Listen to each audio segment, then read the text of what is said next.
El origen del cosmos y la rebelión de Cronos. Al principio de todo, solo reinaba el caos. Todos los elementos que luego formarían el universo estaban completamente mezclados, sin ningún sentido, en un enorme vacío. Este periodo caótico duró muchísimas épocas. De este caos primigenio nació Gea, la Madre Tierra, una diosa con una fertilidad asombrosa. Gea, que daría origen a nuestro planeta y personificaría toda la tierra que cubre el mundo. También fue madre de otras deidades primordiales como Ponto, el mar, y Oreas, la deidad de las montañas. Gea trajo al mundo a Urano, un ser supremo que personificaba el cielo, y por ende, reinaba sobre todo. Urano se casó con Gea. Durante la noche, Nyx, la diosa de la noche, que también surgió del caos, cruzaba el cielo cubriéndolo con su manto oscuro. Al anochecer, Urano y Gea se unían, y no tardaron en aparecer los frutos de esta unión. La diosa dio a luz a criaturas de aspecto siniestro, los hecatónquiros, monstruos de 100 brazos y varias cabezas, y los cíclopes, seres poderosos de un solo ojo. Urano y Gea también fueron padres de una nueva generación de dioses, los titanes. Al ver la prole tan poderosa que había engendrado, el dios celestial empezó a temer ser destronado. Por eso, decidió actuar y arrojó a todos sus hijos al Tártaro, un lugar oscuro y profundo bajo la tierra. Los titanes, furiosos, golpeaban las paredes del Tártaro intentando escapar, ya que estaban atrapados en el vientre de su madre, Gea. La rebelión de estas poderosas criaturas le provocaba un dolor intenso a Gea, que sufría terribles molestias. Gea no aguantó más la situación y decidió conspirar contra su marido. La diosa les pidió a sus hijos que destronaran a Urano, pero todos los titanes se echaron para atrás, menos Cronos, el más ambicioso de todos, quien se vio capaz de la tarea. Cronos recibió una guadaña de diamante y con ella se dirigió a los cielos. Una vez en la morada celestial de Urano, Cronos encontró al dios supremo durmiendo en una nube. Con un rápido golpe de su guadaña, el titán castró a su padre. El grito de dolor de Urano resonó por todo el universo, y los cielos se tiñeron de rojo escarlata con su sangre. El testículo de Urano fue arrojado al océano, y de sus aguas fecundas surgieron varias divinidades. Cronos regresó triunfante y liberó a sus hermanos prisioneros. Como el gran héroe de la revuelta, fue aclamado como el nuevo señor supremo del universo. Sin embargo, Cronos no quiso liberar a los hecatónquiros ni a los cíclopes, pues los consideraba demasiado peligrosos, así que los dejó en el Tártaro. Después del festejo, el nuevo soberano recibió la visita del espectro de su padre, quien le reveló una terrible profecía. Al igual que él había sido destronado por un hijo, Cronos también caería del trono supremo, derrocado por su propio vástago, y su destino sería espantoso. El reinado de Cronos y el nacimiento de Zeus. Cronos reinó sobre el universo tras destronar a su padre y liberar a los titanes. Al igual que Urano, Cronos inició un reinado titánico sobre el mundo, y con el apoyo de sus hermanos, nadie se atrevía a desafiarlo. Pero a pesar de ostentar el poder supremo, el titán vivía atormentado por la maldición de su padre, que le decía que uno de sus hijos sería el responsable de su caída. Cronos estaba dispuesto a hacer lo que fuera para evitar que ese destino se cumpliera, costara lo que costara. El soberano tenía como esposa a la titánide Rea, una deidad amorosa y adorada por todos. La reina de los titanes no tardó en quedarse embarazada de su primer hijo, lo que despertaría el lado más monstruoso de Cronos. Rea dio a luz a una nueva clase de deidades que parecían superiores a la generación anterior. El titán pidió ver a su primera hija, llamada Hestia, una de las deidades más bondadosas que jamás existiría. Pero en los ojos de la niña, Cronos vislumbró su terrible futuro. Un horrible impulso hizo que el titán devorara a su hija. Cronos les arrebataba a sus hijos recién nacidos de los brazos de su madre, quien gemía intentando impedir que el tirano devorara a otro de sus pequeños. Sus súplicas fueron en vano. No pudo ablandar el duro corazón del titán. Uno tras otro, sus hijos eran devorados, pero Rea se prometió a sí misma que no permitiría que ese monstruo devorara a ninguno más. La reina volvió a quedar embarazada, y ya tenía un plan para salvar a su bebé de su terrible marido. Rea se escondió en una cueva en la isla de Creta, donde planeaba dar a luz a su hijo lejos del alcance de Cronos. Allí, dio a luz a un hermoso niño, poseedor de un poder increíble. Rea sintió que las damas del destino habían tejido un destino glorioso para su hijo, a quien llamó Zeus. Rea dejó a su hijo al cuidado de las ninfas y los curetes, quienes golpeaban con fuerza sus escudos para amortiguar el sonido del poderoso llanto del bebé divino. La reina envolvió una piedra con su manto y se la llevó a su marido. Cronos ya la esperaba para devorar a otro niño y recibió el falso bebé de Rea. Cronos se tragó la piedra sin pestañear, mientras la reina caía al suelo y lloraba. Pero esta vez, las lágrimas no eran de pena, sino de emoción por haber logrado salvar la vida de su hijo. En la isla de Creta, Zeus fue amamantado con la leche de la cabra amaltea y se hizo más fuerte cada día que pasaba. Zeus era informado de todo lo que ocurría en el mundo por una poderosa águila que se convertiría en su ave sagrada. El dios creció hasta convertirse en una deidad poderosa, y finalmente, estaba listo para hacer realidad su destino. Ya de adulto, Zeus recibió la inesperada visita de Metis, una sabia deidad que le trajo un regalo crucial para su empresa. Metis le contó a Zeus el terrible destino de sus hermanos, que estaban presos en el estómago del titán, y le dio una poción con la que podría liberarlos. Zeus, disfrazado, se dirigió al monte Otris, la fortaleza de los titanes. Allí le ofreció la poción a Cronos como ofrenda, prometiendo que era un manjar delicioso. Cronos se sentía invencible y no creía que nadie se atreviera a conspirar contra él. Así que aceptó la poción. El titán bebió toda la solución, que, la verdad, tenía un sabor diferente. Pero no pasó mucho tiempo antes de que Cronos empezara a sentirse mareado. El poderoso titán vomitó a todos sus hijos, Hestia, Hera, Deméter, Hades y Poseidón, quienes ya estaban crecidos y con ganas de vengarse. Cronos también expulsó la piedra que se usó para engañarlo. Con sus hermanos a su lado, Zeus lideraría una revuelta que cambiaría el destino del universo. La titanomaquia y el castigo de los titanes. Zeus llevó a sus hermanos a la cima del monte Olimpo, la montaña más alta de Grecia. Allí estaría la sede de los dioses rebeldes que lucharían contra la tiranía de los titanes. Esta rebelión dio lugar a la titanomaquia, más conocida como las guerras de los titanes. Desde lo alto de su trono en el monte Otris, Cronos convocó a todos sus titanes aliados para la gran batalla. El ejército de Cronos tenía como general al titán Atlas, quien lideraría los ataques contra los dioses del Olimpo. Las llanuras de la región de Tesalia se convirtieron en el campo de batalla de este enfrentamiento entre los ejércitos de los dioses y los titanes. Los titanes empezaron a dominar a los dioses debido a su inmenso poder físico. Zeus, consciente del poderío del ejército de los titanes, buscó refuerzos en el Tártaro. Liberó a las extrañas criaturas de un solo ojo conocidas como cíclopes. Estos, en gratitud, forjaron armas formidables para los dioses. Zeus recibió sus famosos y poderosos rayos, Poseidón un majestuoso tridente capaz de crear terremotos y tsunamis, y Hades el yelmo del terror que le daba invisibilidad. Armados con sus nuevos artefactos, los dioses pudieron hacer frente a los enormes titanes. El ejército de Cronos lanzaba montañas enteras contra los dioses. La batalla entre los dioses y los titanes llevaba casi 10 años de intenso combate cuerpo a cuerpo, y la balanza parecía inclinarse a favor de los titanes. Zeus decidió liberar del Tártaro a los temidos Hecatonquiros, gigantes con 100 brazos y 50 cabezas. Estas horribles criaturas tuvieron un impacto decisivo en el giro de la guerra. El ejército de titanes entró en pánico al encontrarse cara a cara con estas grotescas criaturas. Zeus reunió todo su poder para cargar de energía su rayo más poderoso y golpeó la cabeza de Cronos con él. El impacto del golpe hizo temblar el universo. Los titanes fueron sometidos y toda su estirpe sería castigada de forma ejemplar. Cronos y sus aliados fueron condenados a una existencia perpetua en el Tártaro, con los Hecatonquiros como sus carceleros. Zeus se guardó un castigo especial para el titán Atlas, que había liderado las tropas. Fue condenado a soportar el peso de la bóveda celeste sobre sus hombros por toda la eternidad. Los dioses olímpicos reinaban ahora de forma suprema, y bajo el mando de Zeus, comenzó una nueva era de orden en el universo. La historia de Hera y Hefesto. El Jardín de las Hespérides era considerado uno de los lugares más bellos de la tierra, y fue allí donde la hermosa diosa Hera vivió antes de conocer a Zeus.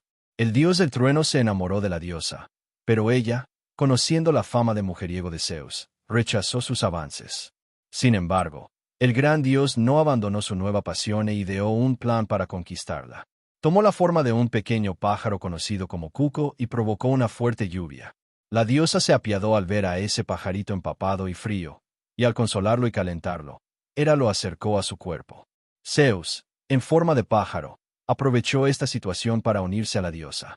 Después de esta unión, Zeus y Hera decidieron organizar una gran fiesta de boda a la que todas las deidades serían invitadas.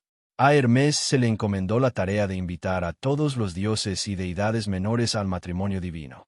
Los invitados comenzaron a llegar, y ninguna deidad tuvo la osadía de negarse a asistir a la boda del dios del universo. Solo la ninfa Quelone, conocida por su pereza, no había llegado. Como Hermes era el responsable de entregar las invitaciones, temía que se le hiciera responsable de la ausencia de la invitada. Por eso, fue a ver qué pasaba. El dios fue a la casa de la ninfa y trató de buscarla. Hermes encontró a la ninfa durmiendo y le preguntó por qué no estaba en la fiesta. La ninfa respondió que ya iba y que no necesitaba preocuparse. El dios de la luz regresó rápidamente a la fiesta, mientras que Quelone decidió dormir solo 5 minutos más.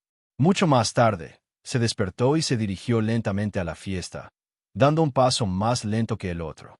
Su pereza era colosal, preferiría estar en cama en ese momento. En medio del camino, se encontró con los invitados que ya regresaban de la fiesta. Así que decidió volver a casa, ya que la fiesta probablemente terminaría, y ella no quería cansarse por nada. Como predijo Hermes, se le culpó de la ausencia de la ninfa. Ni Zeus ni Hera creían que Quelone sería capaz de semejante desastre. Enfurecido por la culpa, Hermes decidió hacerle otra visita a Quelone.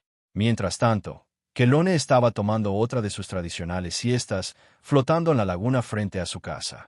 Viendo eso, Hermes se volvió loco. Levantó la casa de Quelone del suelo y decidió castigar a la ninfa indolente. Odias alejarte de tu querido hogar, ¿verdad? Así que, a partir de ahora, tendrás que llevarlo a donde vayas. El dios arrojó la casa sobre la ninfa que flotaba sobre las aguas. Después del impacto, Quelone emergió y ahora tenía la apariencia de un reptil. La ninfa fue castigada y ahora tenía que llevar su casa a la espalda, pero lo que no cambió fue su pereza y vagancia. El nacimiento y regreso de Hefesto al Olimpo. Hera, la reina de los dioses olímpicos, finalmente estaba embarazada de Zeus. Emocionada, la diosa imaginó lo hermoso que sería su hijo. Sus expectativas eran enormes, ya que sería el hijo del rey y la reina del cielo. Sin embargo, el niño que nació no era en absoluto lo que ella imaginaba, y al ver a su hijo por primera vez, se horrorizó. Era un bebé peludo con rasgos rústicos y piel oscura por el hollín, y era aún más feo mientras lloraba. La diosa, enloquecida, dijo que ese no era su hijo y lo lanzó desde la cima del Olimpo hacia el océano. El pequeño dios se estrelló violentamente en las aguas del océano, pero sobrevivió. Sin embargo, quedó lisiado y cojearía el resto de su vida. Hefesto fue rescatado por la Oceánide Tetis, quien rápidamente le tomó cariño al niño. A diferencia de Hera, Tetis lo llevó a la isla de Lemnos, donde creció jugando con los volcanes. Desde la infancia, Hefesto desarrolló una habilidad inigualable en el arte de la metalurgia. Utilizando el calor de los volcanes, creó las armas más poderosas y las joyas más hermosas. El dios llegó a la mayoría de edad y decidió volver al Olimpo. Había producido un hermoso trono de oro para su verdadera madre, la diosa Hera. Al ver regresar a su extraño hijo, Hera sintió un escalofrío que le recorrió la espalda.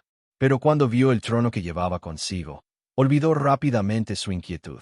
Estaba muy contenta con el regalo y deseaba probarlo. El trono era realmente divino, tan bello como confortable. Pero al intentar levantarse, la diosa se encontró atrapada en el trono, y no había nada ni nadie que pareciera capaz de liberarla, salvo Hefesto, quien conocía el secreto para liberarla. Sin embargo, para liberarla, exigió que su madre y la corte del Olimpo dejaran de tratarlo con desprecio y lo aceptaran de nuevo en el Olimpo. Avergonzada, la diosa aceptó la demanda y fue liberada.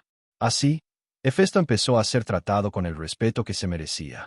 Finalmente, Hefesto hizo una última petición que sorprendió a todos los presentes. Pidió permiso para casarse con Afrodita, la más bella de las diosas. Zeus se dio cuenta de que, debido a su gran belleza, Afrodita despertaba pasiones entre los seres del Olimpo, y era inevitable que surgieran conflictos tarde o temprano. Así, sin consultar a Afrodita, Zeus la obligó a casarse con Hefesto para evitar futuros conflictos. El joven Hefesto llegó a ser respetado como una gran deidad. El nacimiento de Apolo y Artemisa, y el castigo de Pitón. En lo alto del Olimpo, la diosa Hera estaba furiosa porque acababa de descubrir que la diosa Leto estaba embarazada de su marido Zeus. En un estado de rabia, La diosa prohibió a Leto dar a luz en cualquier lugar de tierra firme. Ninguna tierra daba cobijo a la diosa embarazada, por lo que vagó durante mucho tiempo con dolores de parto sin encontrar un lugar que la acogiera. Fue entonces cuando se encontró con la isla flotante de Delos, que, al no estar fijada a la tierra, estaba libre de la prohibición de la reina de los dioses. Allí, Leto pudo dar a luz y, para su sorpresa, no dio a luz a un solo hijo, sino a dos. La primera en nacer fue Artemisa, y poco después llegó Apolo. Apolo era hermoso, rubio y representaba la perfección del sol, mientras que Artemisa tenía la piel clara y el pelo negro, y se parecía a la luna, con el cabello oscuro simbolizando la noche. Al enterarse del nacimiento de los hijos de Leto, Hera se enfureció y decidió enviar a la serpiente Pitón a perseguir y devorar a los recién nacidos. La diosa Leto vagaba por el mundo huyendo de la serpiente, que perseguía a la madre y a sus hijos con el objetivo de devorarlos. En una ocasión, ella y sus hijos, aún bebés, tenían sed y se encontraron con un pequeño estanque. En su orilla, unos rudos campesinos gritaban y prohibían a la diosa y a sus hijos beber agua allí. Para evitarlo, los campesinos removían el fondo del estanque con los pies, de modo que el barro se mezclaba con el agua, impidiendo así que se consumiera. En un estado de ira, Leto convirtió a los campesinos en ranas y los condenó a pasar el resto de sus vidas croando alrededor del estanque. Los pequeños dioses crecieron y fueron obsequiados por Zeus con arcos poderosos hechos especialmente para ellos por Hefesto. Artemisa se enamoró del regalo y dedicaría su vida a la caza, convirtiéndose así en la diosa de la caza.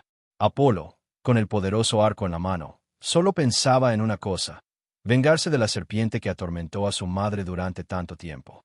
Zeus le había revelado a su hijo la ubicación de la guarida del monstruo, y Apolo se dispuso a matarlo. La bestia estaba en una cueva a los pies del monte Parnaso, donde hibernaba porque nada podía amenazarla. Apolo instigó a la serpiente a salir de su escondite disparando flechas de fuego en la cueva. Pitón salió de su guarida sedienta de sangre y con ganas de devorar a su oponente. Apolo disparó flechas al monstruo, pero éstas rebotaron en las duras escamas que protegían a la serpiente. El dios buscó un punto débil en la bestia mientras esquivaba sus peligrosos movimientos. Confiado, el joven clavó 2 flechas en su arco y las disparó a la vez. Una dio en el ojo de Pitón, otra en el pecho de la bestia, que estaba cubierto de escamas más finas, y golpeó su corazón. La bestia aulló de dolor.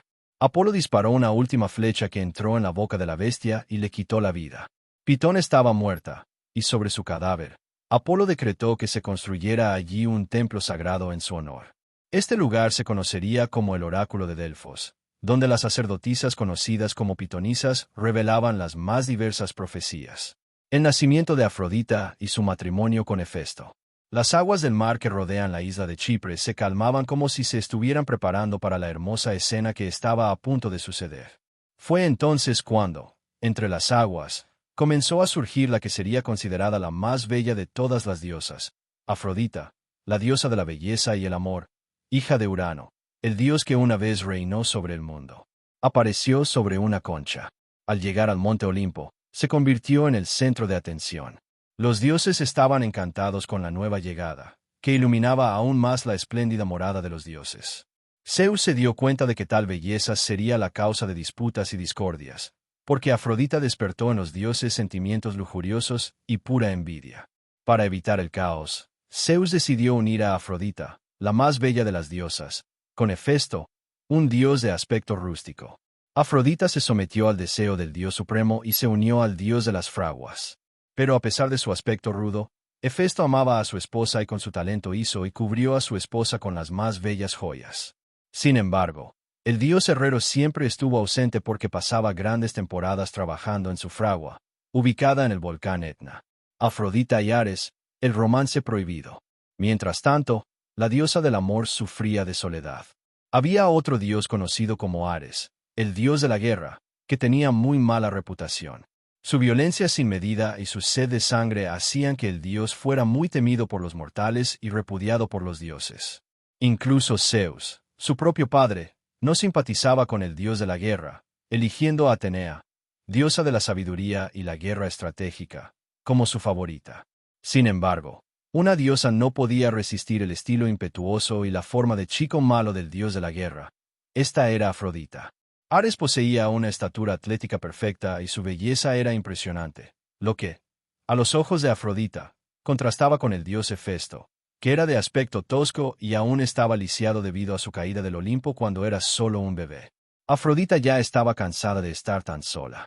Fue entonces cuando la ardiente diosa del amor escuchó la llegada de Ares, quien había regresado de otra de sus guerras. Ver a ese hermoso dios cubierto de sangre le produjo escalofríos y estuvo lista para ayudarle a limpiarse. Ares se asombró de que, durante mucho tiempo, ninguno de los residentes del Olimpo se prestara a ofrecerle la más mínima cortesía.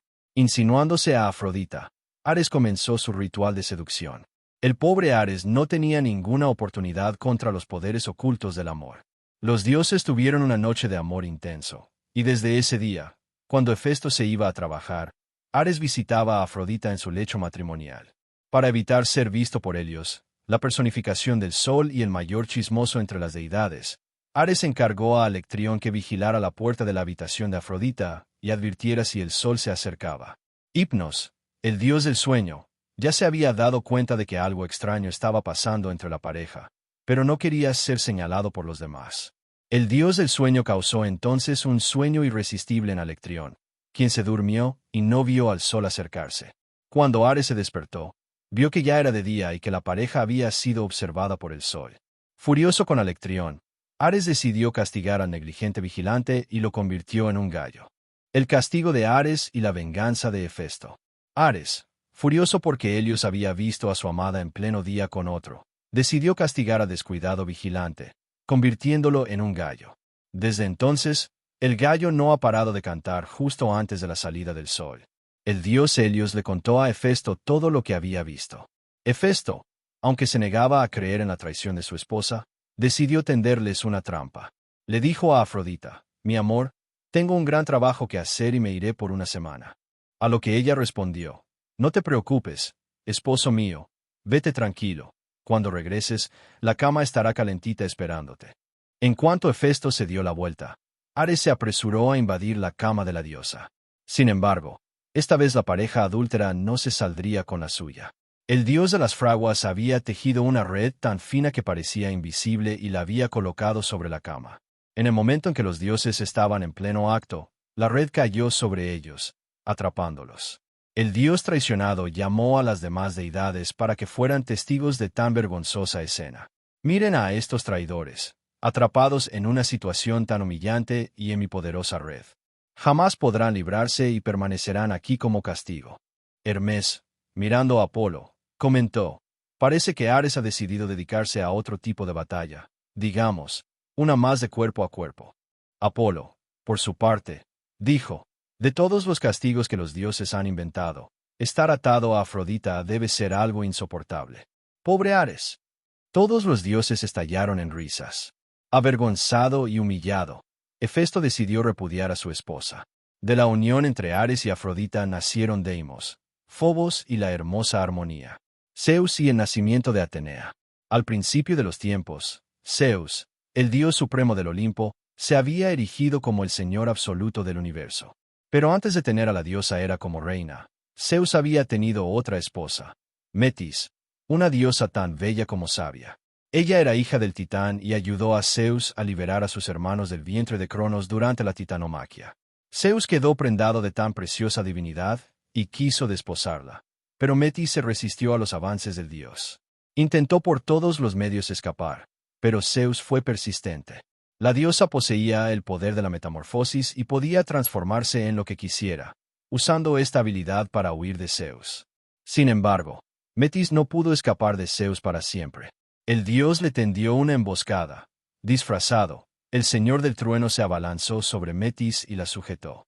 La diosa no pudo librarse de los poderosos brazos del dios y se sometió a su voluntad. Con la astuta diosa a su lado, el reinado de Zeus parecía más próspero y el dios parecía capaz de dominar todo el caos que reinaba en el mundo desde los tiempos primordiales.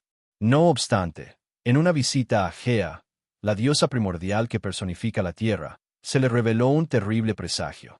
Gea le dijo a Zeus que su esposa tendría 2 hijos. La primera sería una niña que igualaría a su padre en fuerza y sabiduría, pero el segundo sería un niño que se haría más fuerte que su padre y le arrebataría el poder.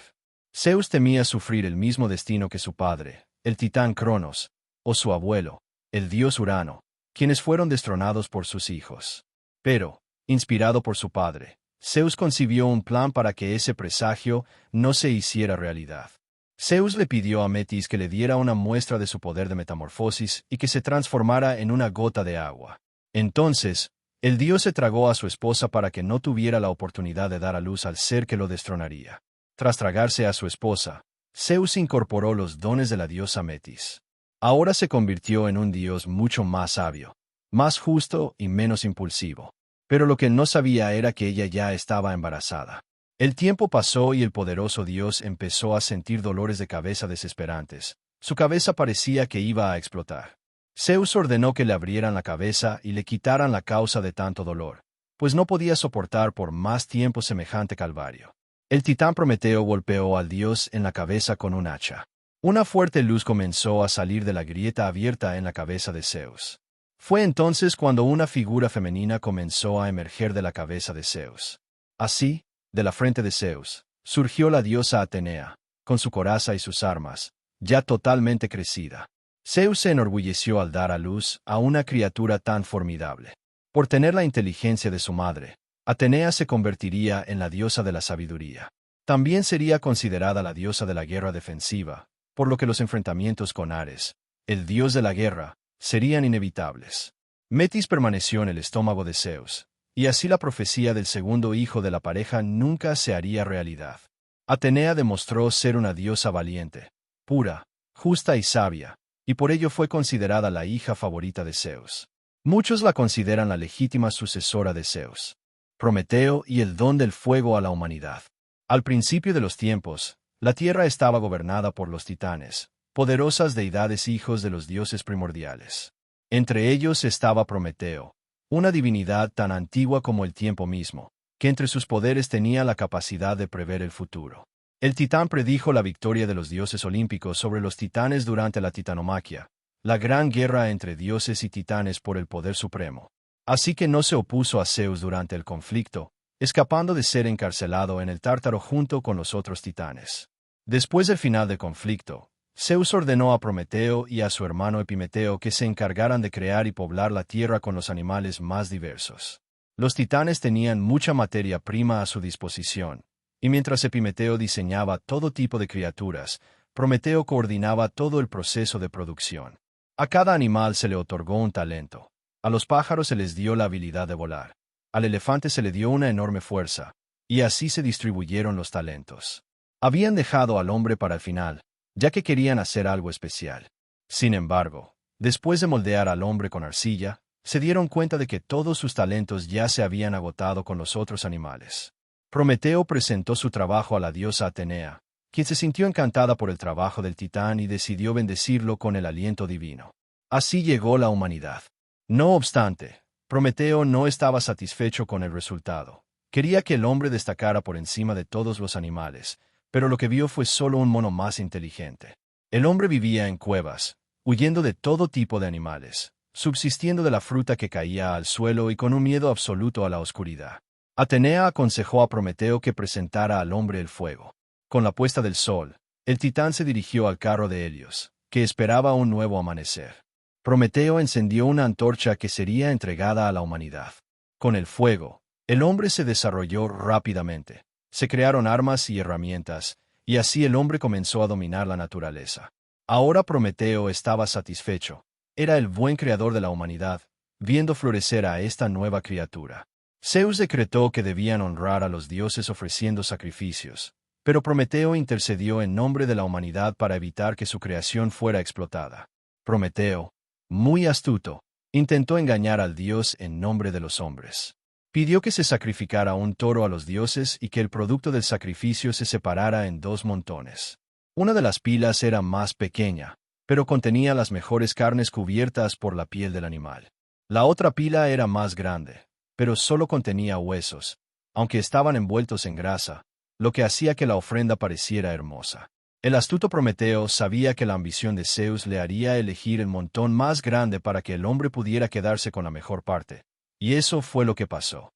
Cuando Zeus se dio cuenta de que había sido engañado, Se enfureció con los hombres que lo habían timado y decidió quitar el fuego de las manos de la humanidad.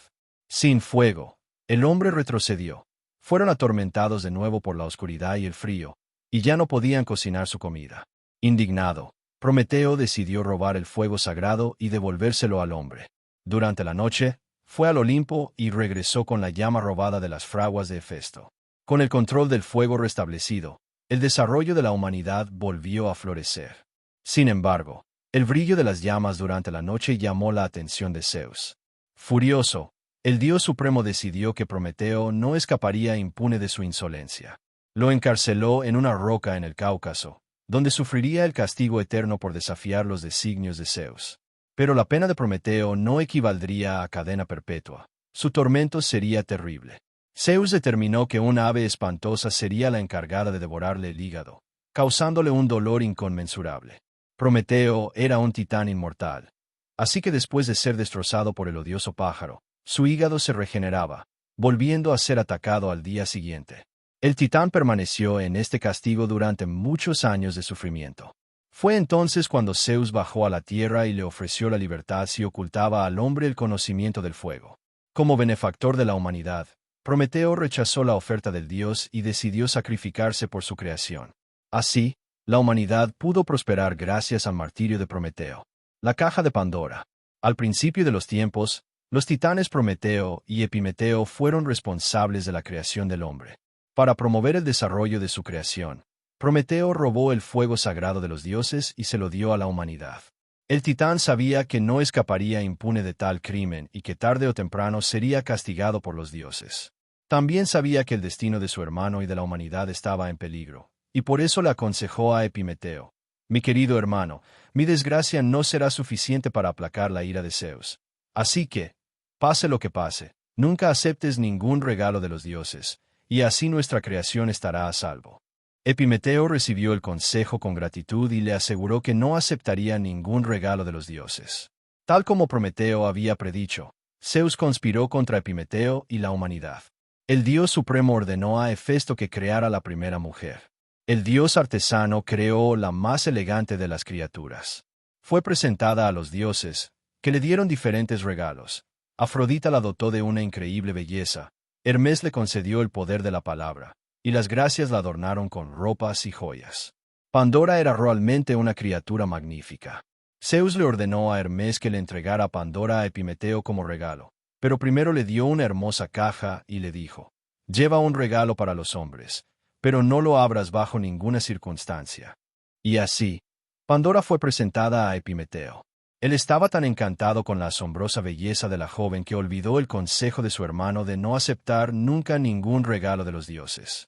Epimeteo instaló a Pandora en una habitación de su palacio, y allí ella se quedó, admirando la hermosa caja que traía como regalo de los dioses. Pandora se preguntaba qué tipo de regalo debería haber dentro, ya que la caja en sí ya era tan impresionante. No pudo resistir su curiosidad y decidió espiar lo que había dentro.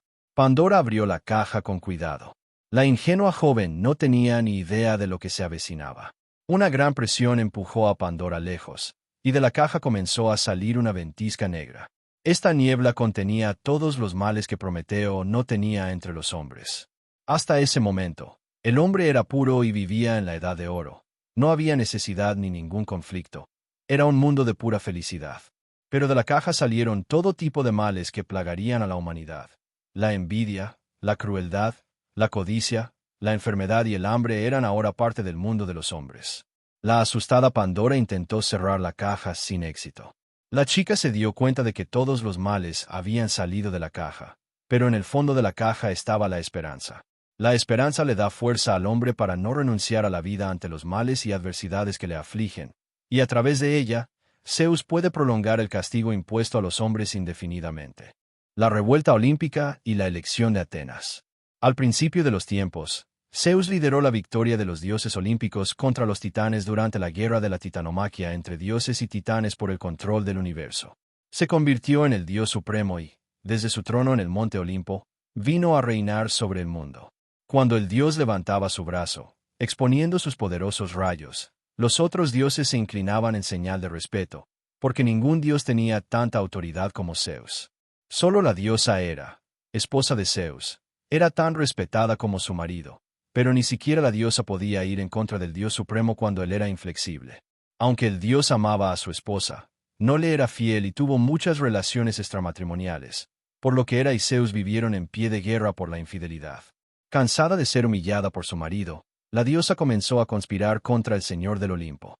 Los otros dioses olímpicos también estaban hartos de la arrogancia y el desdén de Zeus, que determinaba las leyes que ordenaban el mundo según su voluntad. Bajo el liderazgo de Hera, decidieron unirse para planear un golpe contra su soberano. Los dioses entraron en la habitación donde Zeus dormía en una espléndida cama. Fue entonces cuando Poseidón y Apolo agarraron los brazos del dios y lo encadenaron a su lecho, usando poderosas cadenas de oro hechas por Hefesto. Cuando Zeus se dio cuenta de lo que estaba pasando, ya estaba inmovilizado. El dios, lleno de ira, pronunció las amenazas más terribles, pero los otros dioses le prestaron poca atención, pues estaban más interesados en quién ocuparía el trono supremo. La diosa Hera, reina del Olimpo y líder de la revuelta, se consideró la elección obvia para ocupar el trono de su marido, pero el trono tenía a otros pretendientes. Atenea se consideraba la más conocedora y digna, mientras que Apolo creía que solo el dios del sol podía traer luz a ese nuevo ciclo, y Poseidón afirmaba ser el más poderoso. Solo Hestia no se presentó para el puesto. Tetis, la deidad hija de Nereo, previó que una guerra civil iba a estallar en el Olimpo. La lucha entre hermanos podría llevar al mundo al caos, y solo la mano firme de Zeus podría evitar tal conflicto. Tetis fue al encuentro del poderoso Briareo, el más grande de los hecatónquiros, que era una criatura gigantesca de 100 brazos y 50 cabezas. La lealtad de Briareo a Zeus era inquebrantable, y fue al Olimpo. Los dioses quedaron paralizados ante tal criatura. El hecatónquiro entonces rompió las cadenas que aprisionaban a Zeus. El dios supremo emitió un poderoso sonido de trueno que hizo temblar a todo el universo. Los dioses que participaron en el golpe dejaron sus armas como señal de su sumisión. Esto aplacó parte de la furia del dios. Hera fue castigada por liderar la rebelión contra Zeus. La diosa fue encadenada y colgada en el cielo, y permaneció allí hasta que juró solemnemente que nunca más se rebelaría contra su marido. Zeus reservó un castigo especial para Apolo y Poseidón. Los dioses debían ponerse al servicio del rey troyano Laomedonte y ayudar en la construcción de los muros infranqueables de Troya. El origen de Atenas. Había una región en la antigua Grecia que hoy conocemos como el Ática. Allí reinaba Cécrope, un ser que había nacido de la propia tierra y tenía cola de serpiente y tronco de hombre. Bajo su mandato, la ciudad de Cecropia florecía. Estaba rodeada por los mares. Por lo tanto, la pesca era un elemento esencial en esta sociedad, ya que del mar se extraía gran parte de la alimentación de aquellos pueblos. Debido a su dependencia del mar, el culto a Poseidón era muy fuerte en la región. El dios de los mares deseaba tener una ciudad dedicada a glorificarle, así que se dirigió a la gente de Cecropia. Consagren esta ciudad al Señor de los mares y tendrán el océano como patio trasero. Dominarán a todos los demás pueblos mientras estén en los mares. Cambien el nombre de la ciudad a Poseidonia y recibirán mi gracia. El dios golpeó su tridente en el suelo e hizo brotar una fuente de agua salada. Este es mi regalo para ustedes. Antes de salir al mar, arrodíllense ante la fuente y les dirá si es seguro navegar. Entonces, un brillante destello interrumpió el discurso de Poseidón. En medio de la luz, se podía ver la silueta de una figura femenina. Era Atenea, diosa de la sabiduría y de la guerra estratégica. La diosa también deseaba el cargo de patrona de la ciudad. La diosa se dirigió a la multitud, que ya estaba asombrada por la vista de Poseidón y que ahora estaba perpleja al ver tan majestuosa divinidad. Ciudadanos de la Ática, si me eligen como protectora de su ciudad, la belleza y la sabiduría darán fruto en esta ciudad. Las artes y las ciencias se desarrollarán como en ningún otro lugar del mundo. La diosa clavó su lanza en la tierra y del agujero surgió un hermoso olivo. Este es mi regalo, aunque la tierra que los rodea es árida. Con esta planta podrán sacar su comida de sus frutos, además de poder utilizar su aceite para alejar la oscuridad y calentar sus hogares. La gente quedó sorprendida por el regalo. Cécrope, temiendo enfadar al dios que había sido pasado por alto, pensó que era justo que la gente de la ciudad decidiera a qué dios quería honrar. Los hombres vivían del mar, así que todos votaron por Poseidón. Las mujeres, que vivían en la tierra, en cambio, juzgaron superiores los dones de Atenea. Como había más mujeres que hombres en la ciudad, la victoria fue para Atenea. Poseidón estaba furioso y no aceptó la decisión de la multitud. Solo hay una manera honorable de decidir esto. Tomen las armas y luchen conmigo. Poseidón era uno de los dioses más poderosos y confiaba en que Atenea no sería rival para él. Pero la valiente diosa no sintió miedo en su corazón y se preparó para el enfrentamiento. La batalla entre los dioses comenzó, y sus fuerzas se unieron. El concurso fue interrumpido por un rayo de Zeus. Llevaré la disputa al Consejo de los Dioses del Olimpo y allí se decidirá el destino de la ciudad. En el monte Olimpo, los dioses se reunieron para resolver la disputa entre Atenea y Poseidón. Zeus presidió la reunión y dejó que los otros dioses se entendieran. Todos los dioses masculinos votaron por Poseidón y todas las diosas votaron por Atenea. Debido a que presidía el consejo, Zeus se abstuvo, y así Atenea salió ganadora por solo un voto de diferencia.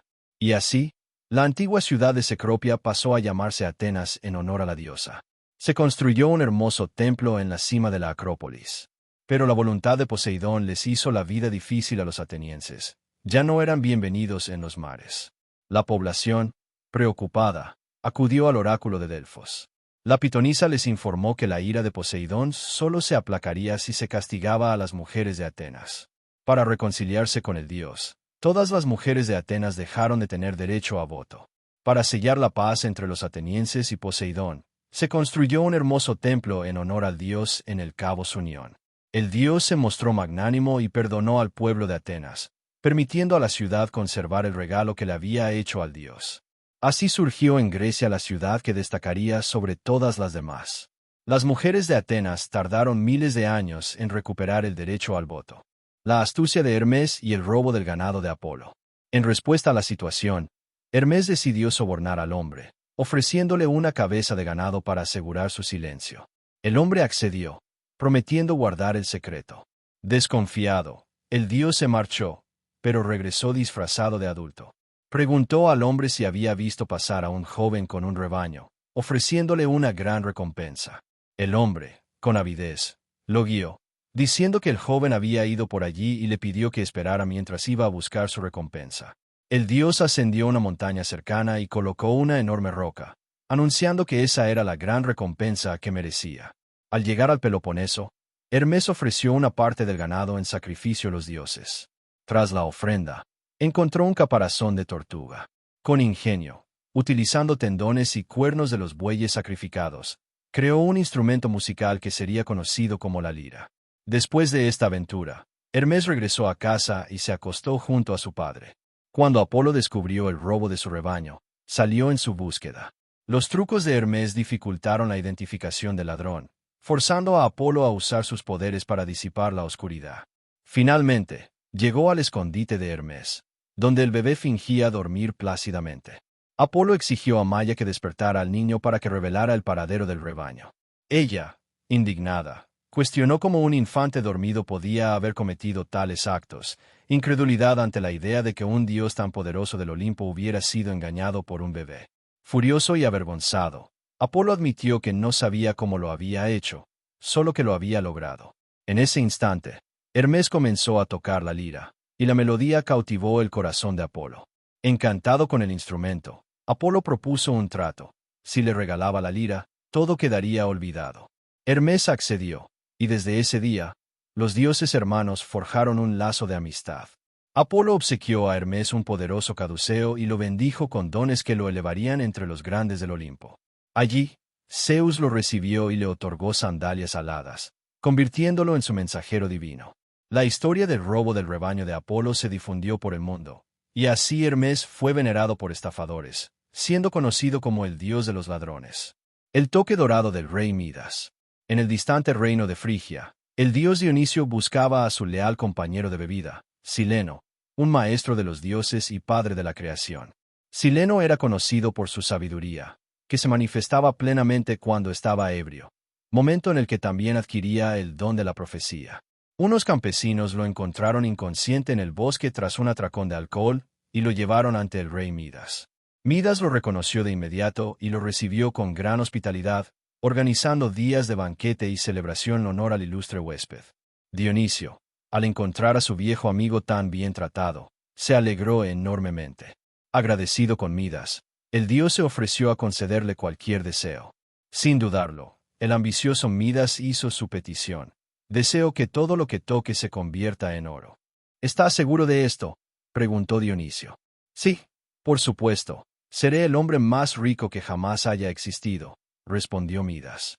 Dionisio cumplió su promesa, aunque lamentó que Midas no hubiera elegido mejor. Midas, ansioso por probar su nuevo poder, recogió una pequeña piedra del suelo, que al instante se transformó en una pepita de oro. Eufórico, el rey comenzó a tocar varios objetos, y todo adquirió el brillo dorado. De repente, Midas sintió hambre y decidió comer una manzana. Al tocarla, se convirtió en una réplica de los dorados brotes del jardín de las Hespérides. El ingenioso Midas intentó un nuevo enfoque. Tomó un tenedor, que al instante se volvió dorado, y clavó un trozo de pan. Al llevar el tenedor a su boca e intentar morder, su diente se rompió. El pan también se había convertido en oro. El rey se dio cuenta de que lo que creía un don era en realidad una maldición. Sintiendo su fin inevitable, Midas se desmoronó sobre la mesa, llorando. Su hija llegó al palacio, lo vio afligido y, en un intento de consolarlo, tocó la mano de su padre. Midas observó horrorizado cómo su hija se convertía en una estatua de oro. Desesperado, se arrodilló y suplicó a Dionisio que le retirara ese terrible poder. El dios, compadecido al ver que no era su intención causarles daño, le ordenó a Midas bañarse en las aguas del río Pactolo y pedir en el agua que se le quitara el toque. Midas se sumergió en el río, y el lecho del río se cubrió de arena dorada, mientras las escamas de los peces también empezaron a brillar como el oro. El rey se liberó finalmente de la maldición, y todo lo que tocaba regresó a la normalidad, incluida su hija. Después de este trauma, Midas renunció a toda riqueza y optó por una vida sencilla y humilde en los campos y bosques. El eterno tormento de Sísifo. En la antigua ciudad de Corinto, reinaba un hombre de excepcional astucia, Sísifo. Era probablemente el hombre más inteligente de su época, aunque no el más sabio. Sísifo, descendiente directo de Prometeo, quien se había atrevido a inmiscuirse en asuntos divinos y había pagado un alto precio, decidió emular a su ancestro.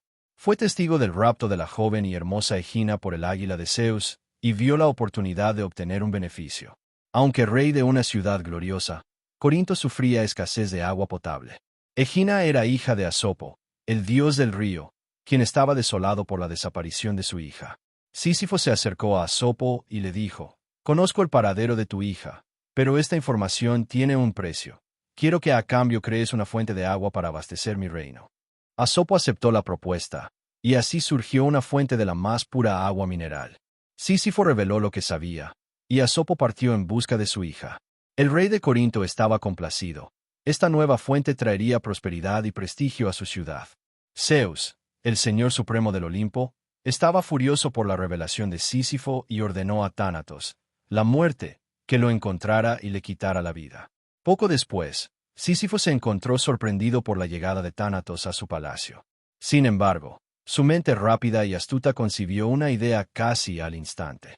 Se dirigió a la muerte. «Parece que ha llegado mi hora. No esperaba morir tan joven, pero confieso que me sorprendió tu esplendor.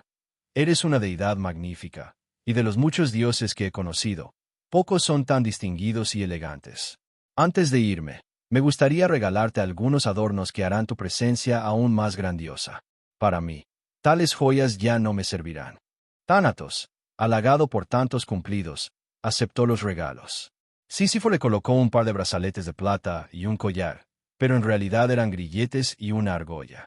El rey de Corinto había logrado lo que parecía imposible: engañar a la muerte y hacerla prisionera. El tiempo pasó, y nadie más moría. El reino de Hades no recibía nuevos súbditos. A orillas del río Aqueronte, Caronte, el barquero, no encontraba pasajeros para su travesía. Las guerras promovidas por Ares, el dios de la guerra, perdieron su encanto porque nadie perecía. Ares, enfurecido, irrumpió en Corinto, derribó la puerta del palacio y rompió las cadenas que aprisionaban a Tánatos. Libre, el dios de los muertos no dudó en buscar la primera alma que le correspondía para cumplir la misión impuesta por Zeus. Pero Sísifo ya sospechaba lo que ocurriría y había instruido a su esposa para que, si él moría prematuramente, no le ofreciera los servicios funerarios apropiados para un rey. Sísifo se entregó pacíficamente a Tánatos, quien le quitó la vida. Caronte ya lo esperaba para llevarlo ante el Señor del inframundo. Las orillas del río de los muertos estaban repletas de almas, que ya figuraban en la lista de Tánatos y que acababan de ser recogidas. Al llegar al reino de Hades, se encontró cara a cara con el dios del inframundo, quien no parecía muy feliz. Después de recibir una severa reprimenda del dios, Sísifo pronunció un discurso que había preparado antes de morir. «Noble señor del inframundo, sé que he obrado mal y te he causado daño, pero esa no era mi intención. Si hubiera sabido que causaría algún perjuicio al gran dios del mundo de los muertos, nunca lo habría hecho. Aunque estoy en deuda contigo, tengo una petición que hacerte. Mi odiosa esposa se negó a realizar los ritos funerarios adecuados para un rey tan amado por su pueblo. Me arrojó como el cadáver de un perro. Así que te ruego que me permitas regresar al mundo de los vivos por un solo día para vengar a mi esposa, organizar un funeral digno de mí y honrar el reino de los muertos. Tienes mi permiso para permanecer solo un día en el mundo de los vivos, pero al atardecer de ese día, regresarás a mis dominios», dijo Hades. Sísifo dio su palabra de que regresaría pronto. Y así, Sísifo regresó a Corinto, encontró a su esposa y se fugó con ella, engañando a la muerte una vez más. Sísifo, oculto, vivió una larga vida hasta alcanzar su vejez, momento en el que encontró su inevitable final. En esta última reunión con Tánatos, su inteligencia ya no pudo salvarlo. Al regresar al inframundo, Hades lo envió al Tártaro, donde recibió un terrible tormento. Sísifo fue condenado a empujar una pesada piedra desde una llanura hasta la cima de una montaña. Pero cada vez que se acercaba a la cima, la piedra se volvía excesivamente pesada y rodaba de vuelta al punto de partida. Así, Sísifo reiniciaba su trabajo una y otra vez, por toda la eternidad. La maldición de Ixión. El rey Ixión de Tesalia era una figura nefasta, gobernando su reino con mano de hierro. Tesalia era conocida por sus excelentes caballos, y los establos del rey albergaban los mejores. El rey se enamoró de la bella Día, hija de un noble de la región. Ixión prometió a Deioneo, su suegro, entregarle algunos de sus famosos caballos a cambio de la mano de la joven. Sin embargo, después de casarse con Día, Ixión no cumplió su parte del trato, lo que enfureció a su suegro. Deioneo decidió tomar la justicia por su mano y robó los caballos de Ixión. Ixión, furioso, ideó un plan para vengarse de su suegro. Deioneo fue invitado a una reunión con Ixión en su palacio, bajo el pretexto de sellar la paz. Ixión recibió a su suegro cordialmente, pero el rey conspiraba contra el padre de su esposa. El rey invitó a Deioneo a visitar una nueva habitación en su palacio. Allí había un foso, y cuando el visitante estiró el cuello para ver lo que había dentro, terminó siendo empujado por su yerno. Deioneo cayó en el foso, que estaba lleno de brasas. El huésped fue consumido por las llamas y gritó de dolor, para deleite de Ixión. Y antes de ser devorado por las llamas, Deioneo aún alcanzó a ver el cuerpo carbonizado de su hija a su lado. Pero los pecados de Ixión no quedarían impunes. El rey fue depuesto y comenzó a vagar como un paria, siendo apedreado y escupido donde quiera que fuera. Después de años de sufrimiento, Ixión parecía arrepentido y rogó a los dioses que lo perdonaran. Zeus se apiadó del hombre que una vez fue un gran rey y lo invitó al Olimpo. Allí, participaba en los banquetes celestiales y confraternizaba con las deidades olímpicas. Pero su falta de carácter se manifestó de nuevo. Ixión se encaprichó de la diosa Hera, esposa de Zeus, su anfitrión.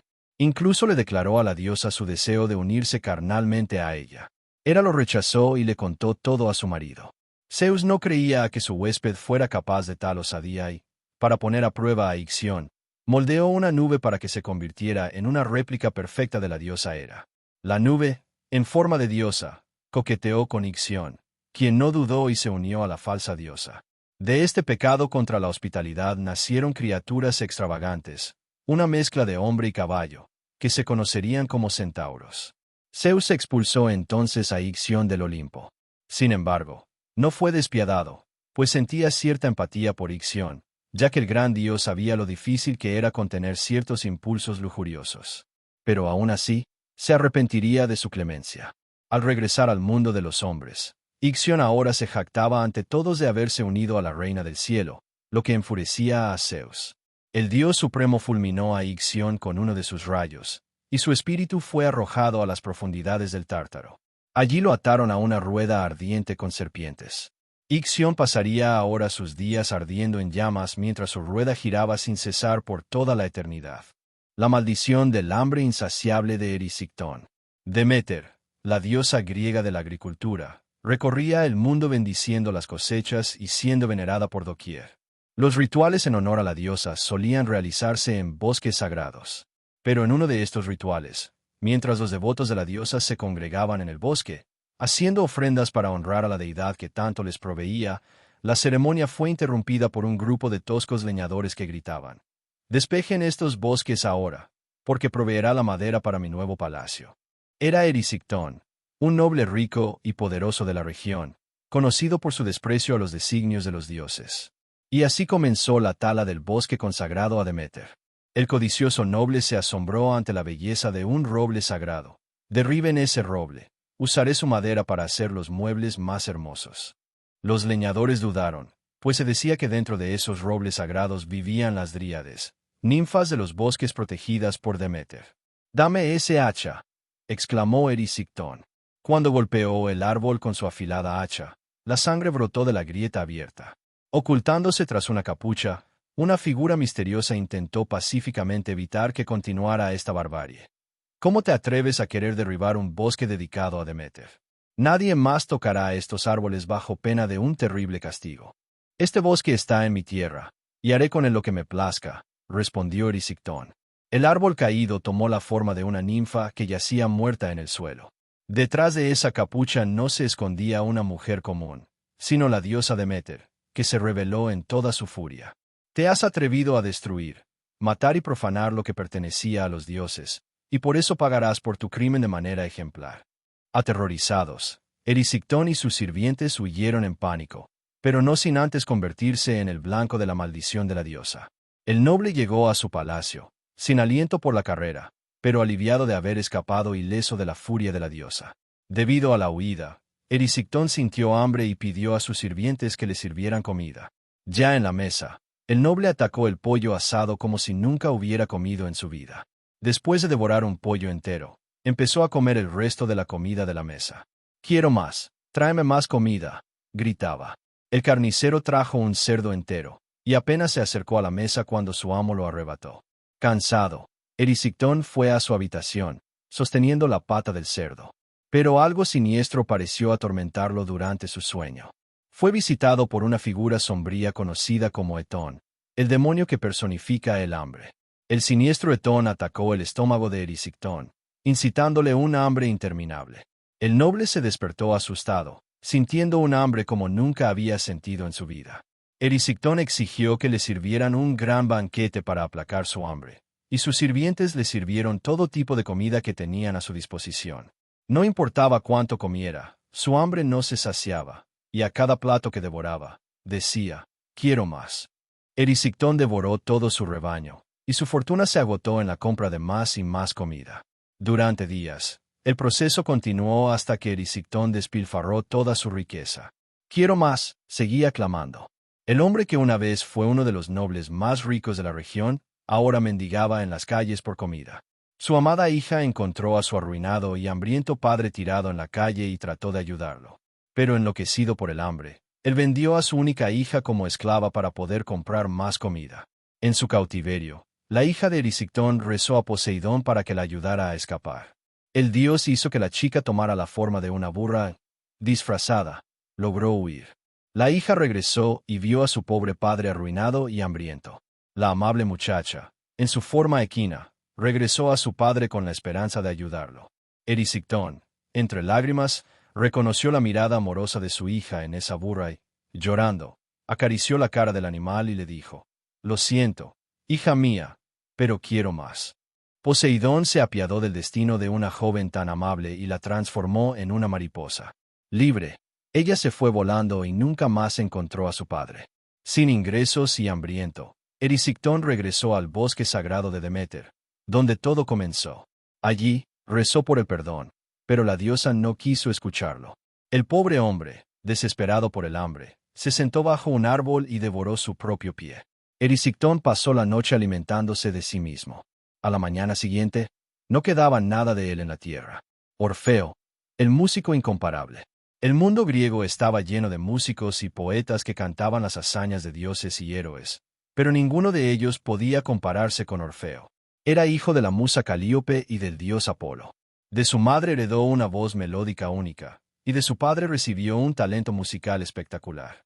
Cuando tocaba su lira, obsequio de Apolo, los animales se calmaban y se detenían a escucharlo, e incluso las plantas se balanceaban al ritmo de la música.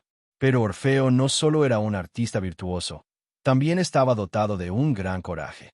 Orfeo y Eurídice.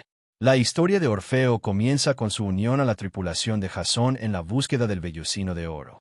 Gracias a su música, Orfeo logró salvar a los argonautas del seductor canto de las sirenas. Tras esta aventura, conoció y se enamoró de Eurídice, quien era una gran admiradora de sus canciones, tanto que la pasión de ella a veces lo ponía celoso de su propia música. Durante su matrimonio, a pesar de los malos augurios, decidieron vivir intensamente. Un día, Eurídice, mientras paseaba por el campo, fue vista por Aristeo, el apicultor. Huyendo de él, una serpiente venenosa la picó. Orfeo corrió a su encuentro y Eurídice dio su último aliento en sus brazos antes de ir al reino de Hades. Desolado, Orfeo lanzó el más triste de los lamentos, y desde ese día, su lira solo emitía sonidos melancólicos. Inconforme con la muerte de su amada, Orfeo se dirigió a Zeus para pedirle que la devolviera a la vida. Zeus, incapaz de interferir directamente con Hades, le ofreció a Hermes como guía para bajar al inframundo. Con sus melodiosos versos, Orfeo ablandó el corazón de Caronte, el barquero, y con su música, durmió a Cerbero, el perro de 3 cabezas que custodiaba el inframundo. Hades y Perséfone quedaron sorprendidos por su llegada. Aunque al principio Hades se mostró enojado, la triste canción de Orfeo conmovió a todo el inframundo. Sísifo dejó de rodar su piedra y las furias olvidaron su castigo. Incluso Hades derramó una lágrima de hierro. Perséfone intercedió por Orfeo, y Hades accedió a devolver a Eurídice con la condición de que Orfeo caminara adelante y no mirara hacia atrás hasta haber salido completamente del inframundo. Un camino oscuro se abrió hacia la superficie. Orfeo caminó preocupado, sin estar seguro de si Eurídice lo seguía.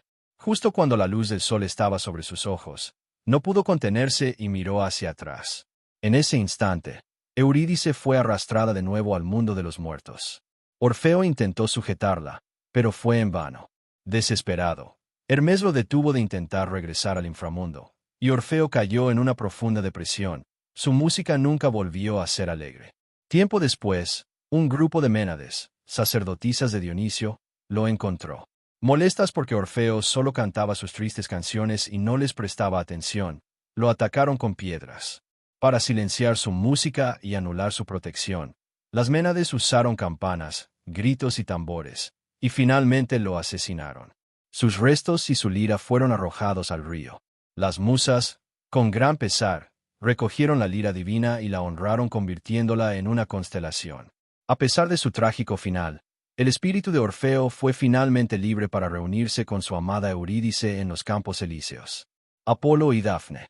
Apolo, consolidado como una deidad importante tras exterminar a la serpiente Pitón, se encontró con Eros, el dios del amor, practicando su puntería con el arco. Celoso, Apolo se mofó de Eros, cuestionando su manejo de un arma tan noble y alardeando de su propia hazaña. A pesar de las provocaciones, Eros se marchó, pero Apolo continuó burlándose de su puntería.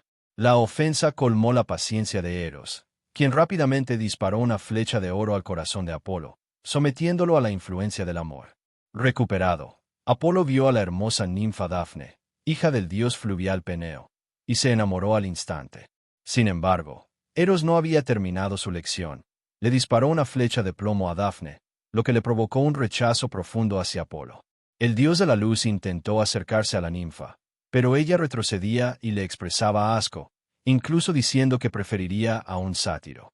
A pesar de todo, Apolo, cegado por la pasión, la persiguió. Cuando Apolo estaba a punto de alcanzarla, Dafne corrió hacia el río de su padre y le suplicó que le quitara su belleza, ya que se había convertido en una maldición. Peneo decidió ayudarla. En el momento en que Apolo la agarró, Dafne comenzó a transformarse en un árbol, un laurel. Apolo, desolado, abrazó y besó el árbol, y al intentar tomar el cabello de la ninfa, solo quedaron hojas rubias en sus manos. Resignado, Apolo aceptó su destino y declaró que, aunque se le había negado amarla, el laurel sería desde ese día su planta sagrada. De sus hojas haría una corona de laurel, que él mismo llevaría y permitiría su uso a quienes estuvieran en su momento de triunfo. Así, la corona de laurel se convirtió en un símbolo de gloria.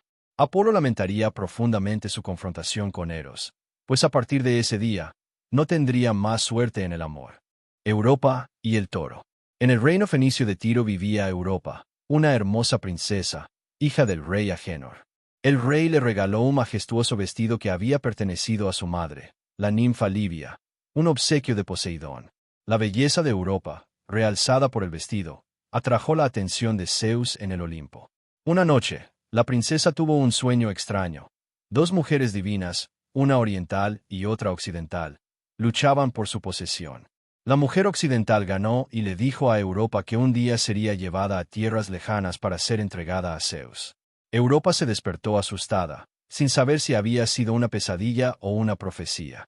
A la mañana siguiente, la princesa fue a pasear con sus amigas junto al mar, sin saber que Zeus, lleno de deseo, las observaba. Transformado en un hermoso toro blanco, Zeus se acercó.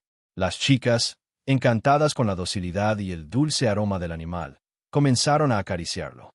Una de ellas tuvo la idea de montarlo, pero la impetuosa Europa fue más rápida y, con ayuda de sus amigas, se subió al toro. Zeus, en su forma de toro, llevó lentamente a la princesa por la playa. Cuando una amiga quiso también montar, el toro aceleró su paso hacia el mar.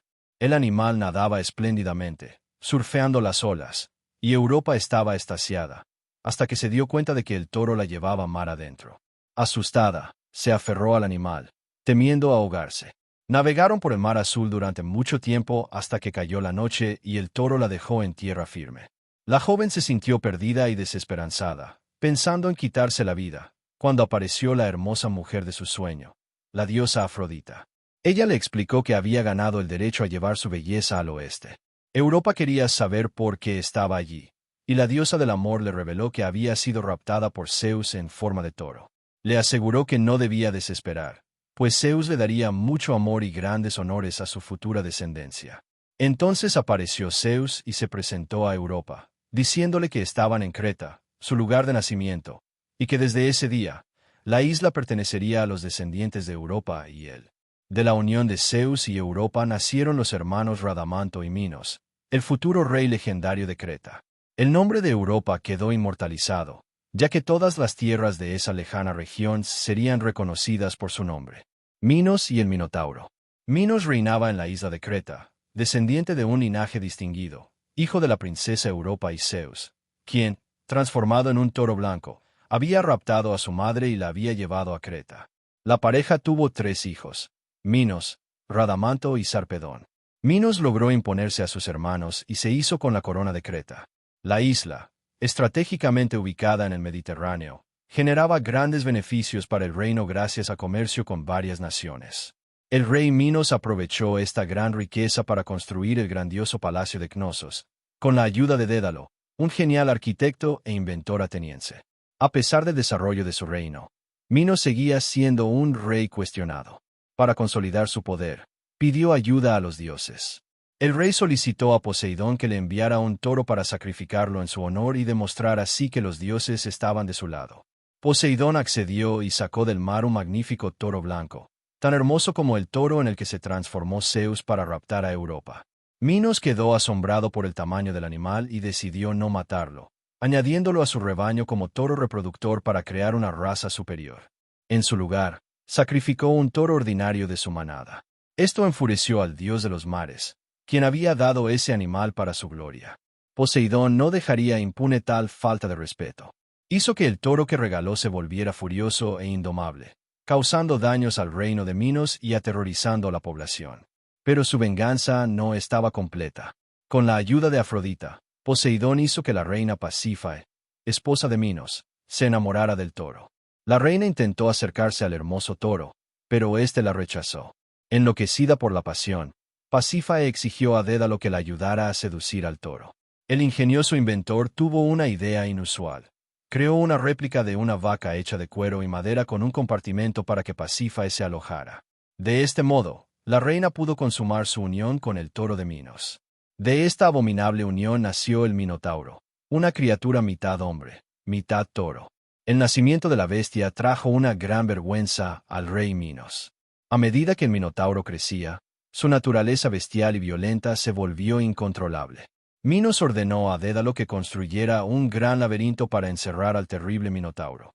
Este laberinto se convirtió en la morada de una de las criaturas más abominables de la mitología griega, que se alimentaba de sacrificios humanos. Pero el terror generado por el monstruo de Minos encontraría su fin al enfrentarse a un formidable oponente, Teseo, Dédalo e Ícaro. Dédalo fue un renombrado arquitecto e inventor ateniense. Tras cometer un crimen terrible, huyó de Atenas y se refugió en la isla de Creta, bajo el poderoso rey Minos. Dédalo ofreció sus servicios al rey, quien se mostró complacido de tener a un hombre de tanto talento en su corte. Pasó muchos años en Creta, trabajando para el rey, y entre sus proyectos destacó el magnífico palacio de Cnosos. Durante su estancia, Dédalo se involucró románticamente con una esclava egipcia, con quien tuvo un hijo, Ícaro. Años más tarde, el arquitecto también fue responsable de diseñar y construir el famoso laberinto de Minos, donde encarceló al Minotauro. Sin embargo, ni siquiera esto evitó que él y su hijo Ícaro fueran encarcelados en el laberinto del rey Minos, acusados de conspirar contra el rey al ayudar al héroe Teseo a derrotar al Minotauro. Dédalo sabía que escapar del laberinto era poco probable, y aunque lo lograra, la isla de Creta estaba patrullada por tierra y mar por el ejército de Minos. Tras días atrapado en la torre que le sirvió de base durante la construcción del laberinto, el ingenioso inventor tuvo una idea inusual. Le pidió a su hijo que recogiera trozos de madera mientras él dibujaba el esquema de su nuevo proyecto. Dédalo construyó marcos de madera que se asemejaban a las alas de un pájaro y logró recoger una buena cantidad de plumas de las aves marinas que volaban sobre el laberinto. Con ellas, terminó su invento, pegándolas con cera de abejas.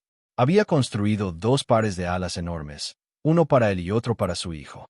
Dédalo se puso las alas y descubrió que su invento funcionaba espléndidamente. Ayudó a Ícaro a ponerse las suyas y le dio algunos consejos. No vueles demasiado bajo cerca del mar para que la humedad no obstruya los frágiles engranajes, ni vueles demasiado alto para que el sol no derrita la cera de las abejas. Siempre mantente cerca de mí. Entonces, Dédalo e Ícaro subieron a la cima de la torre. Tras armarse de valor, se fueron.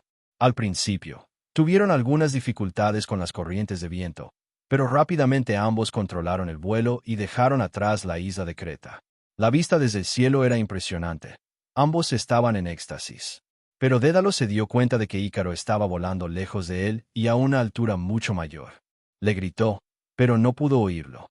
Ícaro estaba deslumbrado, voló con los ojos cerrados, atravesando las nubes, completamente embriagado por la sensación de libertad. El joven volaba cada vez más cerca del sol. Meleagro y el jabalí de Calidón. Meleagro, hijo del rey Calidón, era un bebé cuando su madre, Altea, recibió la visita de las Moiras, las diosas del destino. Le trajeron una triste noticia. Su hijo tendría una vida corta, y tan pronto como la leña que ardía en la chimenea terminara de consumirse, Meleagro moriría. Desesperada, la reina tomó la leña del fuego con sus propias manos y apagó la llama que la consumía. Altea encerró el trozo de madera en un baúl y esperó que nada le pasara a su hijo. Meleagro se convirtió en un joven fuerte y saludable, pero llegó la noticia de que un terrible jabalí estaba devastando la región de Calidonia. Este jabalí había sido enviado como castigo por la diosa Artemisa, quien castigó al rey Eneo por no cumplir con los sacrificios debidos a la diosa. Meleagro reunió a los hombres más valientes de la región para cazar al jabalí. Entre ellos estaban los príncipes Cástor, Pólux, Jasón, Teseo, y los tíos de Meleagro. Pero también estaba la bella Atalanta, una cazadora talentosa y de un coraje envidiable. Al verla, el joven Meleagro se enamoró al instante. Durante la cacería, Meleagro intentó acercarse a Atalanta, pero fue constantemente interrumpido por los otros cazadores. Encontraron un rastro que los llevó directamente a la monstruosa guarida del jabalí, y decidieron poner trampas para capturar al animal. Uno de los cazadores se acercó a la entrada de la cueva con una antorcha, pero justo después de entrar en la guarida de la bestia, soltó gritos de horror, al parecer siendo atacado por el monstruo. El enorme jabalí finalmente se rebeló, asombrando a todos. Las redes armadas por los cazadores fueron incapaces de contener a la bestia, que al disparar trató de escapar de sus perseguidores. Montados en sus caballos, salieron en busca del animal. Los sabuesos mordieron el flanco del jabalí, pero éste, furioso, con un golpe de su presa, mató al líder de la manada. Los cazadores prepararon sus flechas y lanzas contra el gran jabalí, lo que parecía tener poco efecto. Sin embargo, debido a la persecución implacable, la bestia comenzó a perder el aliento. Atalanta disparó una flecha directamente al ojo de la bestia, que rugió de dolor. Meleagro celebró el gran disparo de su compañera de caza, quien le correspondió con una sonrisa. Cansado, el animal dejó de correr, se detuvo e intentó asustar a los perros. Meleagro bajó del caballo con su lanza en la mano y caminó cuidadosamente hacia el animal. Cuando se dio cuenta de la oportunidad perfecta, atacó al jabalí con su lanza. El golpe fue mortal, y el animal cayó en agonía. El príncipe sacó su espada y le cortó la cabeza al jabalí. Meleagro entregó la cabeza de la bestia como regalo a Atalanta. Pero al ver tal escena, su tío se indignó y le arrebató la cabeza de las manos de Atalanta, diciendo que los trofeos no eran para las mujeres. Meleagro hirvió de sangre por una afrenta tan grande. Actuando impulsivamente, el joven le clavó la espada en el vientre a su tío. Su otro tío, que intentó vengar a su hermano, también terminó siendo asesinado por el chico, que estaba en estado de cólera. La noticia de lo sucedido llegó al palacio, y la reina, horrorizada por la actitud de su hijo, decidió tirar la leña que había guardado al fuego. Todavía maldijo a su hijo por haber cometido tal crimen contra su familia. Desilusionada, tomó un cuchillo y se lo enterró en el corazón. Lejos de allí, Meleagro comenzó a sentir terribles dolores en el pecho y cayó en los brazos de su amada Atalanta, quien vio al joven agonizar repentinamente en sus brazos. Después de que las llamas consumieran toda la madera, Meleagro dio su último aliento y se fue al reino de Hades. Licaón, en Arcadia, Grecia, alrededor del año 5000 a.C., Licaón fue uno de los primeros reyes de la región, que en un pasado remoto había sido uno de los lugares más espléndidos. Durante la edad de oro de los hombres, la abundancia de riqueza que brotaba de estas tierras trajo felicidad y paz. Sin embargo, el egoísmo y la codicia de los hombres pusieron fin a este reino utópico. El rey Licaón, que antes era considerado un hombre crudo y cruel, parecía decidido a rescatar la prosperidad de los años dorados de Arcadia.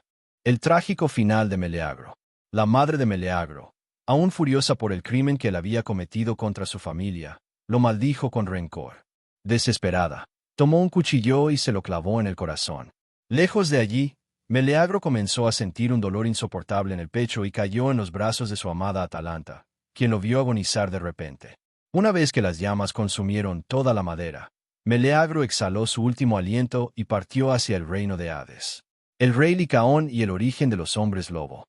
En Arcadia, Grecia, alrededor del año 5000 a.C., reinó Licaón, uno de los primeros monarcas de esta región que, en tiempos remotos, había sido un lugar de esplendor incomparable. Durante la Edad de Oro, la abundancia de riquezas que brotaban de estas tierras trajo consigo felicidad y paz. Sin embargo, el egoísmo y la codicia humana pusieron fin a esta utopía. El rey Licaón, que en un principio fue visto como un hombre tosco y cruel, pareció decidido a restaurar la prosperidad de Arcadia, ganándose así la adoración de su pueblo. Consciente de que la gloria de Arcadia no podría restaurarse sin la gracia de los dioses, Licaón construyó un gran templo en honor a Zeus, el dios supremo. Agradecido por el honor, Zeus comenzó a favorecer al rey de Arcadia. Satisfecho con los resultados de su devoción, Licaón se obsesionó con complacer a los dioses, convirtiéndose en un fanático religioso. Para obtener más bendiciones, el rey comenzó a realizar sacrificios cada vez más absurdos, llegando incluso a sacrificar seres humanos.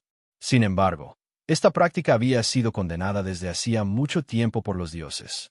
Los extranjeros que llegaban ingenuamente a la región eran capturados y sacrificados, lo que constituía una gran ofensa al deber de hospitalidad que Zeus exigía. Al enterarse de lo que sucedía en Arcadia, Zeus, disfrazado, decidió comprobar la veracidad de los rumores. A su llegada, Zeus fue llevado al palacio para ser presentado al rey como un sacrificio. No obstante, uno de los hijos del rey notó la inusual calma del huésped y alertó a su padre. «Padre, hay algo extraño aquí. La tranquilidad de este hombre me inquieta. Zeus está aprobando nuestra hospitalidad, como hizo con Filemón y Baucis. El rey, decidido a no ser descubierto, ordenó un festín en honor al anfitrión, pero el plato principal sería algo ominosamente especial. La mesa del banquete fue preparada con varios manjares. Al traer el plato principal, Zeus se horrorizó al ver una bandeja de carne humana, servida tanto para él como para el hijo del rey. «No vas a tener el descaro de rechazar nuestra hospitalidad, ¿verdad?», inquirió Licaón.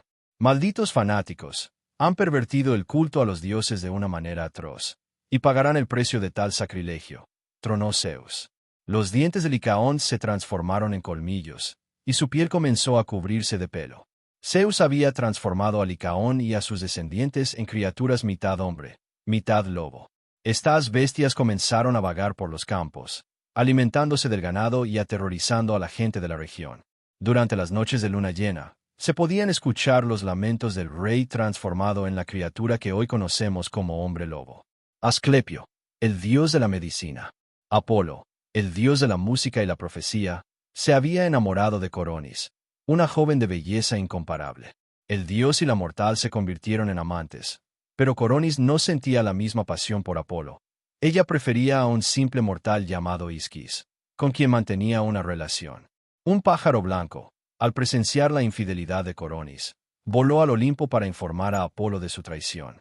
El dios, lleno de ira, desató su furia sobre el mensajero, cuyas plumas se oscurecieron como la brea, y sus descendientes son conocidos hoy como cuervos. Apolo no tuvo piedad de Coronis. El dios fue implacable y la hirió con una de sus flechas. Mientras acompañaba la cremación de Coronis, Apolo se sorprendió al descubrir que la joven estaba embarazada de él. Apolo rescató al niño de las llamas con vida. Este niño sería conocido como Asclepio. Apolo entregó a su hijo al centauro Quirón, quien le enseñó las artes curativas. Asclepio se convirtió en un sanador excepcional, y su fama se extendió por toda Grecia debido a sus curaciones milagrosas. Usando sus habilidades médicas, alivió el dolor de muchas personas y salvó innumerables vidas. Asclepio nunca dejó de estudiar nuevos tratamientos para combatir las enfermedades de los hombres. El hijo de Apolo recorrió la tierra curando a todos los que le pedían ayuda. Sin embargo, cuando el doctor encontró una forma de evitar la muerte, sus acciones llamaron la atención de los dioses del Olimpo. Hades se quejó a Zeus porque su reino subterráneo ya no recibía nuevos súbditos como antes. Pero cuando Asclepio devolvió la vida a un hombre muerto, violó las leyes creadas por Zeus. Estas leyes promovían el orden donde antes solo había caos. Así que Zeus no dudó y fulminó al famoso doctor con uno de sus rayos. Apolo, furioso con Zeus por matar a su hijo y al no poder desafiar al dios supremo, decidió vengarse de su padre matando a los cíclopes, las criaturas de un solo ojo responsables de forjar los poderosos rayos de Zeus. Al enterarse de la muerte de los cíclopes, Zeus castigó a Apolo, expulsándolo del Olimpo por un largo tiempo. El dios encontró refugio en la corte del rey Admeto. Después de su muerte, Asclepio fue adorado casi como un dios por aquellos que sufrían de alguna dolencia física. Ningún mortal había recibido tales honores, y su famoso bastón, alrededor del cual se enrollaba una serpiente, se convirtió en el símbolo de la medicina.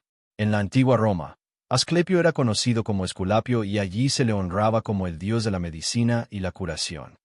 Perséfone y Hades, el origen de las estaciones. En el monte Olimpo desfilaba una joven deidad, la diosa de la primavera, cuya belleza juvenil encantaba a los dioses. Su nombre era Cora, aunque sería más conocida como Perséfone. Deméter, su madre, era sobreprotectora y la resguardaba de las intenciones de los dioses olímpicos, deseando que su hija mantuviera su pureza y virginidad, al igual que Atenea, Artemisa y Hestia. Por lo tanto, la diosa de la agricultura mantuvo a Afrodita y a su hijo Eros bien lejos de su hija. Las deidades del amor no querían que hubiera otra deidad en el Olimpo inmune a su influencia, por lo que comenzaron a conspirar contra la joven diosa. Lejos del Olimpo, en las profundidades de la tierra, vivía otro dios libre de la influencia de los dioses del amor. Hades, el señor del inframundo. Las interminables tareas de gestión de su reino no le permitían pensar en otra cosa que no fuera su trabajo. Pero un gran temblor perturbó el reino de Hades, quien subió a la superficie para investigar lo sucedido. El volcán Etna estaba en plena erupción, una señal de que Tifón, el monstruo encarcelado por Zeus, estaba especialmente disgustado. Fue entonces cuando el dios escuchó una dulce voz proveniente de un bosque cercano. En el bosque, Perséfone cantaba sin darse cuenta de que alguien la espiaba. Afrodita y Eros notaron el interés de Hades por Perséfone y no desaprovecharon la oportunidad. El dios de la pasión y el amor fulminó el corazón de Hades con una de sus flechas de oro, infundiendo deseo y pasión, algo que afectaba tanto a hombres como a dioses. Dominado por la pasión, Hades se acercó a la diosa de la primavera, quien no sintió su presencia. Hades intentó coquetear con la joven, pero ella se resistió a sus avances. Impetuosamente, Hades se apoderó de su amada y provocó que la tierra se abriera para poder regresar a sus dominios. Con la diosa en brazos, el dios de los muertos descendió por un túnel hasta su reino. Perséfone estaba muy agitada, por lo que la encerraron en una de las habitaciones del palacio de Hades hasta que se calmara. Hades le declaró su amor a Perséfone, quien, a pesar de sentirse atraída por el dios, intentó rechazarlo. Deméter comenzó a angustiarse, pues no sabía el paradero de su hija, y empezó a vagar por el mundo en busca de Perséfone. Después de mucho buscar, se encontró con una de las ninfas que solía acompañar a su hija, quien le contó cómo Hades la secuestró y se la llevó al inframundo a través de una grieta en la tierra. Deméter se enfureció al enterarse del suceso y no quiso perdonar a la madre tierra, Gea, por convertirse en cómplice del secuestro de su hija. Como diosa de la agricultura, Deméter era responsable de la fertilidad del suelo, y para castigar a Gea, hizo que la tierra se volviera infértil. La diosa lloró por la ausencia de su hija y, debido a la gran tristeza que sentía, comenzó a descuidar sus obligaciones. Zeus se preocupó por la situación del planeta, pues si Deméter no volvía a cumplir con sus deberes, el caos se apoderaría del mundo. El gran dios intentó convencer a Deméter de que regresara a sus tareas, pero ella se negó, diciendo que hasta que no recuperara a su hija, el mundo seguiría siendo infértil. Zeus garantizó que Perséfone sería liberada del inframundo, siempre y cuando no se alimentara de ningún fruto de allí. A petición de Zeus, Hermes guió a Deméter al inframundo, ya que él, como conductor de almas, conocía los intrincados caminos que conducían al reino de Hades. La diosa encontró a su hija justo cuando estaba comiendo granos de granada ofrecidos por el señor del inframundo. Tras comer la fruta, Perséfone sufrió una metamorfosis y se convirtió en la reina del inframundo. Deméter reprendió a su hija por aceptar la comida ofrecida por un ser tan malvado. Perséfone respondió que su marido no era tan perverso, la trataba con respeto, la amaba genuinamente. Además, allí sería una verdadera reina. El corazón de Deméter fue invadido por un intenso dolor, y comenzó a llorar. Conmovido por la tristeza de su suegra, Hades le propuso un trato.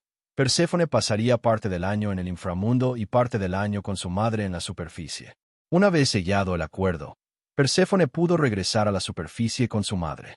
De la tierra infértil brotaron flores en gran número y las cosechas volvieron a ser abundantes. Sin embargo, el periodo de encuentro entre Perséfone y Deméter se agota, y la joven diosa tiene que volver al inframundo para ver de nuevo a su marido. Deméter se sintió desolada al ver que su hija se había ido. Deprimida, volvió a descuidar sus obligaciones. Pero cuando madre e hija se reunían, el mundo entero volvía a florecer, dando origen así a las estaciones. Adonis, el amor disputado entre diosas. Adonis era un joven cazador de belleza inigualable. Mientras vagaba por los bosques en busca de su presa, era admirado por las ninfas de las flores por ser tan hermoso que parecía más bien un dios. Un día, la belleza de Adonis captó la atención de Afrodita, la diosa de la belleza y el amor, quien jugaba en el bosque con su hijo Eros, que afilaba sus flechas.